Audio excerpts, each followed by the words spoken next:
'cause I'm always hidden. Eu, Emanuel, te iau pe tine, Roxana, de soție, să te iubesc, să-ți port de grijă, în armonie cu legea divină, așa cum este ea prezentată în Sfintele Scripturi pentru soții creștini, atât timp cât vom trăi împreună pe pământ, în conformitate cu ceea ce prevede Dumnezeu pentru instituirea căsătoriei. Keep running till I can't no more.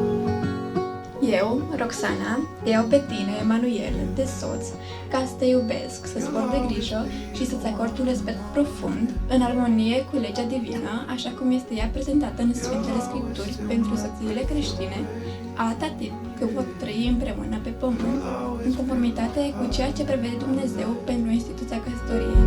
Every second, every day.